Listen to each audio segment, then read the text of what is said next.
ଅପେକ୍ଷା ଥାଏ କେବେ ରଜ ଆସିବ। ରଜ ଆସିଲେ ମନେ ପଡ଼ିଯାଏ ସେ ପ୍ରଥମ ମୌସୁମୀ ଆଉ ଟୋପା ଟୋପା ବର୍ଷା ପରେ ଭିଜା ମାଟିର ବାସ୍ନା।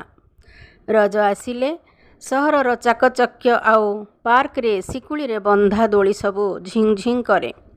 ତା ଭିତରେ ଆଖି ଖୋଜି ବୁଲେ ଗାଁ ବରଗଛ ଓହଳରେ ବନ୍ଧା ହୋଇଥିବା ଦୋଳିର କଟକଟ ଶବ୍ଦ।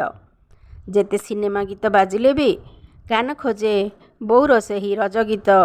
ଯା ରେ ମନ ଦୋଳି ଉଡ଼ି ଯା, ଦୋଳି କଲା କଟ କଟ, ମୋ ଭାଇ ମୁଣ୍ଡରେ ସୁନା ମୁକୁଟ।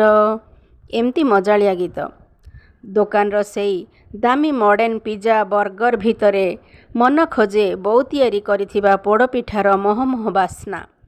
ଆଜି ଯେତେ ସଜ ହେଲେ ବି ସେ ଲମ୍ବା ବେଣୀରେ ନାଲି ନୀଳ ରିବନ ବାନ୍ଧି ଦୋଳି ଝୁଲିବା ବେଳେ ରିବନ ସହିତ ବେଣୀ ଲମ୍ବା ହୋଇ ଉପର ତଳ ହୋଇ ଝୁଲିବା ମଜା ଆଉ ନାହିଁ।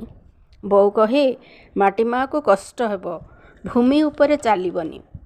ସେଥିପାଇଁ ପରା ଦୋଳିରେ ବାନ୍ଧି ଗୀତ ବୋଲନ୍ତି କୁଆଁରୀ ଝିଅମାନେ।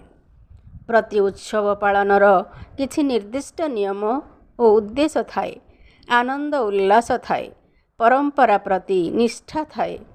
ତେବେ ଚାଲନ୍ତୁ ନା ଏଥର ରଜରେ ପାଳନ କରିବା ଆନନ୍ଦ ଉଲ୍ଲାସର ସହିତ ଦୋଳି ଖେଳିବା, ପାନ ଖାଇବା ଆଉ ଖୁସିରେ ମସଗୁଲ ହୋଇଯିବା। ଧନ୍ୟବାଦ।